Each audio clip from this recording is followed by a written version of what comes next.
if you take someone who's been incarcerated and you start thinking about what are some of the reasons they were incarcerated in the first place, probably lack of opportunity, lack of education, lack of resources, lack of family structure. You could go on and on and on for any number of the reasons. And you throw them in jail for a really long time, and then you let them out, and you say, all right, best of luck to you. What do you think's going to happen? It doesn't take a rocket scientist to figure that out. We are an unforgiving society.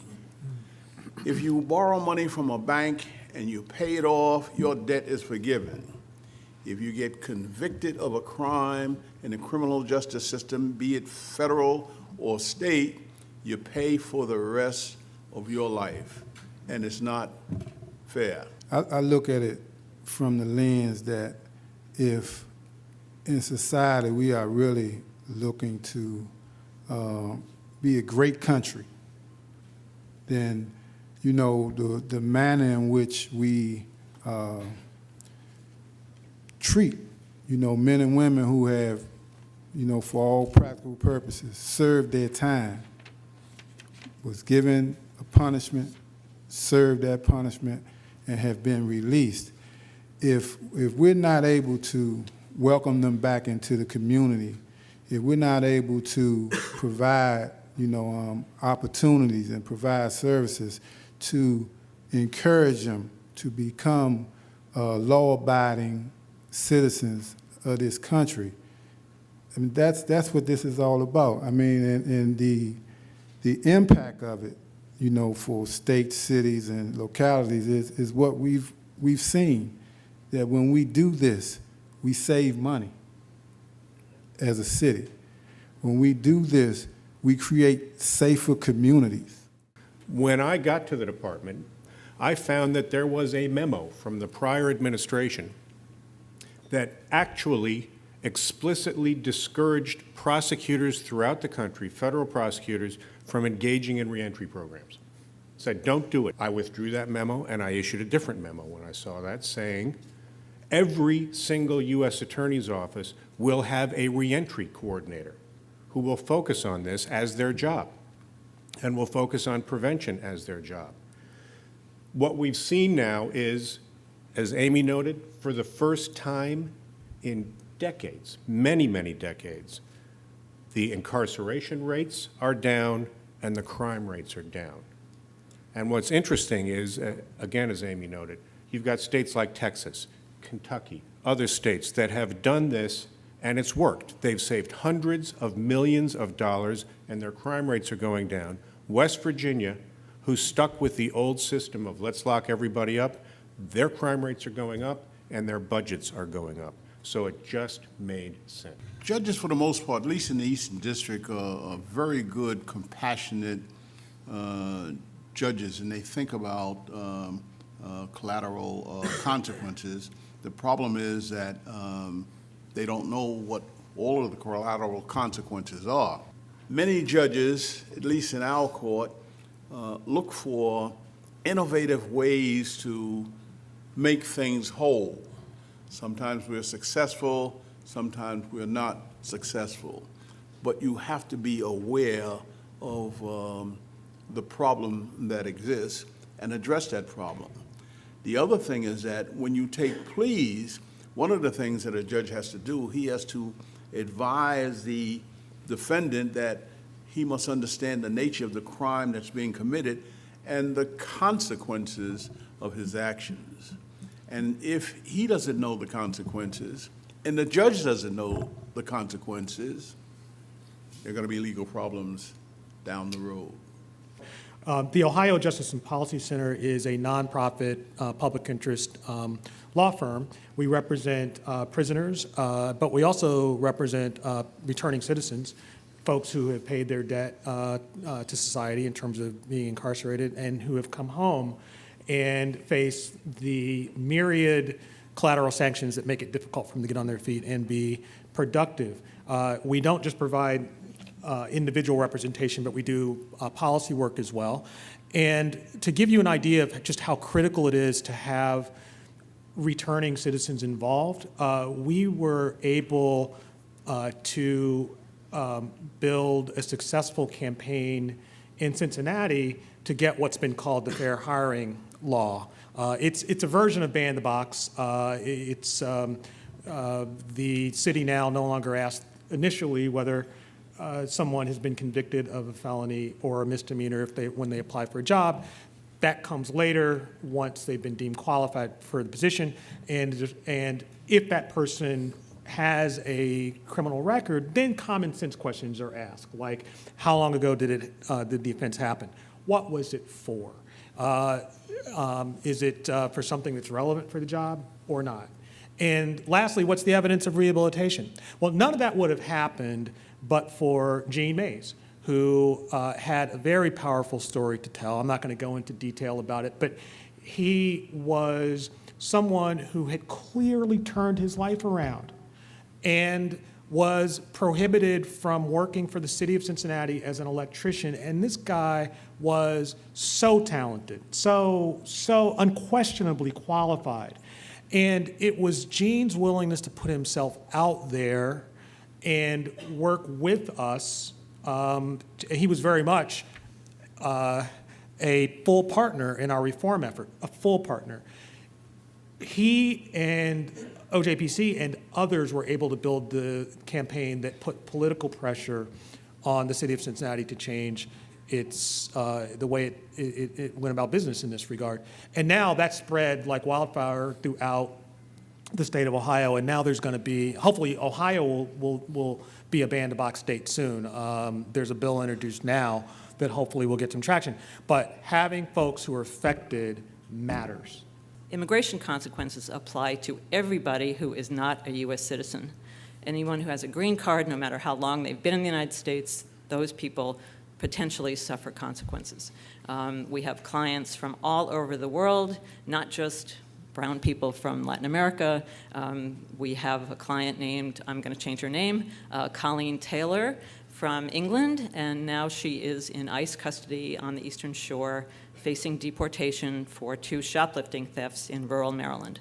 So those are the kinds of, she has 2 U.S. citizen children. Those are the kinds of permanent consequences that people are facing, which is, again, why the Supreme Court has said immigration is not really collateral. So I've spent most of my career as a public defender in New York City, and then as teaching a clinic in Syracuse, and now in Montgomery County, where our clinic practices in the lower criminal courts. And I always visit the lower criminal court of any city I go to. How much fun is that? And so I've been thinking a lot about that level, which is up to 79% of the docket in many, many counties. So remember, this is where this is what's happening. This is the criminal justice system. It's the misdemeanor system. And about expungement in relation to that.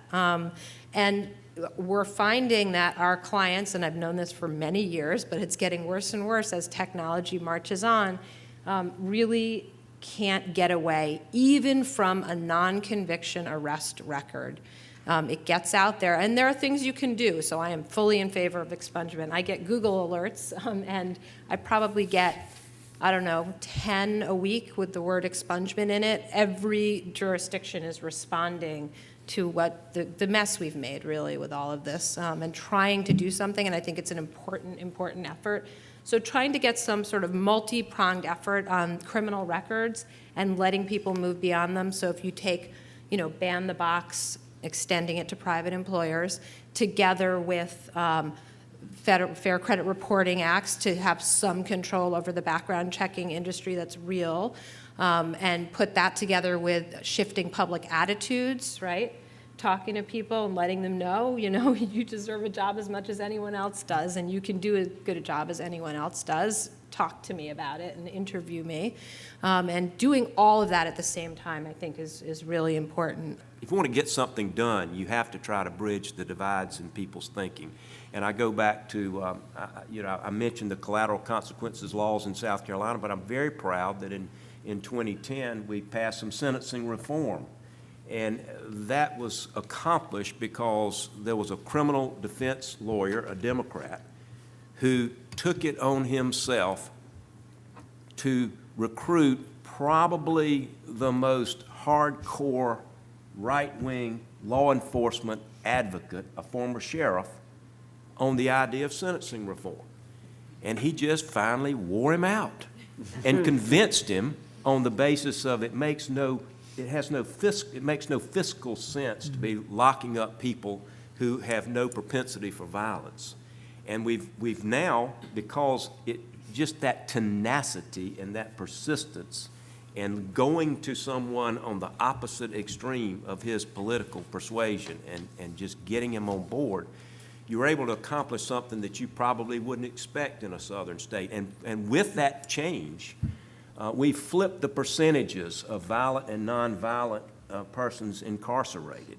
And the recidivism rate has dramatically fallen. So you can do these things, but it takes that kind of persistence. It takes people trying to come together. I saw Justice Breyer give a talk in connection with Magna Carta recently, and he said, when you try to negotiate something, you don't come in and say, this is my position, and the other person says, this is my position, and try to work toward the center. You just start by having a conversation. And at some point in that conversation, there will be a kernel of something that perhaps you can latch onto. And you latch onto that kernel, and you try to expand that kernel into something bigger. And you start moving the needle on these fundamental issues. Getting back to we were talking about, and I think Mr. Cole mentioned justice. We talked about justice and this is all about justice and fairness and morality. And Mr. Cole added, it's also smart. It's a matter of intelligence. And then Mr. Thornton, I think, made an excellent point. It's really a matter as well about fiscal responsibility. This just makes no sense, and that's, to me, the argument that can be very persuasive to people who otherwise might be inclined to not care about these issues. But if we're not allowing people to successfully reenter where they're not able to get jobs, where they are likely to go back to prison if they can't survive without crime, it makes no sense just from a matter of dollars and cents. And so you take whatever argument that you can use that might influence a person, and you go to that person and you push as hard as you can. I'll conclude by just mentioning one thing that, as reporters have asked me and talked to me about this project, and they always ask, well, what's the next step?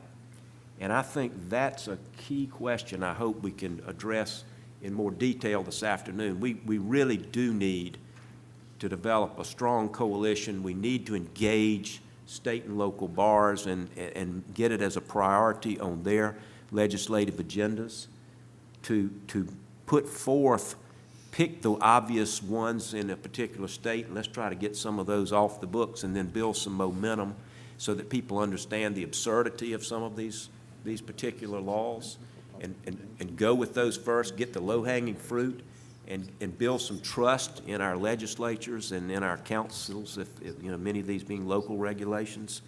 And I think we can do it, and I think it's our duty to engage in that kind of, developing that kind of coalition. I think the ABA is a wonderful convener, and we can play a big role in that, but ultimately, we will have to engage state and local bars and other stakeholders in this effort. I was just thinking about the comments that some of my colleagues have made, and I arrive at the conclusion one of the biggest causes of the problems that we face in the criminal justice system today is the politicians. And because the politicians want to run for re-election, it's easier to pass a law to say, if you urinate on the sidewalk in California, you are a sex offender. If you commit this crime, you cannot become a barber. Silly laws like that have an impact on everyday life. I would like to see the American Bar Association or any other organization sit down with these legislatures where they can and discuss the problem with them. And if not from a morality point of view, a fiscal point of view, how stupid and senseless it is. But to get back to your question, why is it that it's black and brown people that are incarcerated? It's because of the politician. Racism is still alive and well in America. I don't care how you slice that apple. Racism is alive and well in America. And that's why you see black and brown people in prisons today. Mr. Cole, that is a natural segue into something. It's not collateral consequences so much as the heroic effort the President and the Attorney General and you decided to make to reduce the prison population and reduce the extremely harsh sentences that were once imposed disproportionately on minority offenders in drug cases. Would you talk a little bit about that initiative and how it came to be? You know, I think the point that several people, including Judge Johnson, just made is really part of the genesis. It's the fiscal aspect of it that you really are hit with. There's the fairness, there's the morality aspect, but when you really want to get to the people who don't necessarily agree with this, you talk about the fiscal aspect. And what you run into, and it's what Judge Johnson was just talking about, is the demonization that goes on in this field by many, many legislators who look at it, and it's a lot easier to be tough on crime than it is to be soft on crime. One example, when I came in, we were trying to correct the good time credit in the federal sentencing laws. This is in some ways minor. It's a difference of I think 7 months or something like that over an extensive period of time. It was a mistake that was made in how the law was originally written. The Supreme Court said, well, it's written that way so you can easily fix it, or 7 days, excuse me, not 7 months. It's 7 days a year is the difference we're talking about. And we calculated out that if we made that 7-day per year correction, first year alone it would save us $41 million in the Federal Bureau of Prisons. $41 million for 7 days. We've been trying to get that law passed since before I came to the Justice Department. And we get the response is, you're going to let murderers and rapists and horrible people out of prison, and they're going to just demonize our society and our communities. And it's not true, first of all. You know, the vast majority in the federal prison system are in for drugs or in for immigration cases. That's the vast majority. That probably is half to 2/3 of the prison population in the Federal Bureau of Prisons. And they're low-level people. A lot of them are low-level people. There's no question about it. And we're running out of room for the really dangerous people. And that's another consequence of all of this. And the amount that we're paying, particularly in the federal system, over $6 billion a year, are dollars that we're not paying to put cops on the street to do community policing. It's money we're not paying for bulletproof vests for officers to protect them so that they can live and go home at night to their families. It's money we're not paying for federal agents to go out and do fraud investigations against banks and things of that nature. You can go on and on and on. And what we looked at when we came in was, we're spending money in the wrong places. And how do we fix that? How do we adjust the prison population, first of all, to make it fair, because there is this glaring racial disparity that is going on. It is beyond question, and it's there, and you have to deal with it. And there's the fiscal consequences of what we're doing. And we looked at it and said, we have to fix this problem.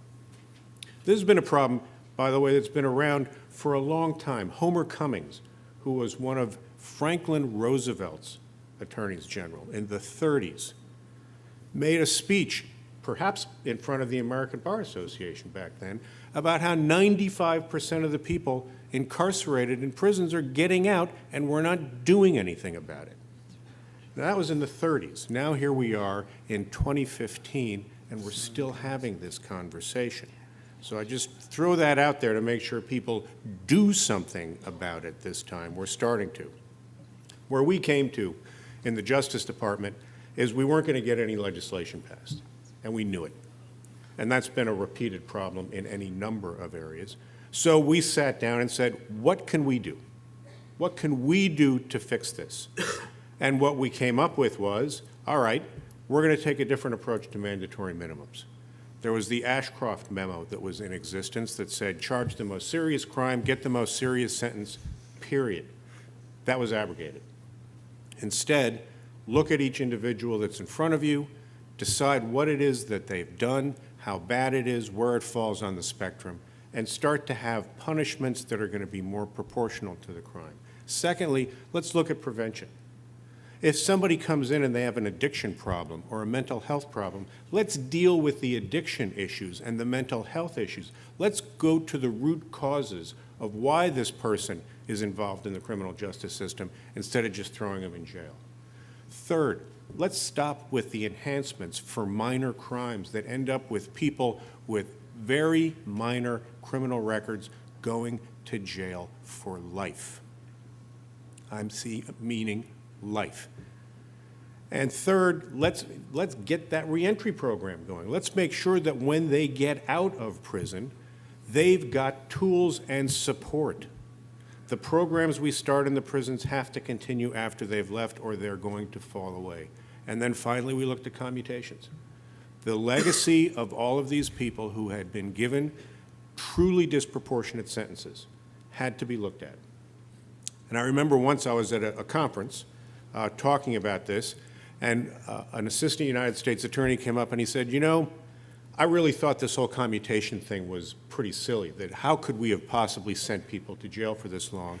And he said, I've seen them come across my desk and my eyes pop out. That there are people for minor crimes, relatively, who are in jail for life. And it's something we had to do something about. So it was just taking the bull by the horns, realizing we're not going to get a law passed, so do whatever we could do. And I have to say, working with the courts, working with the defense bar, and working with the ABA, it has been truly a collective and collaborative effort.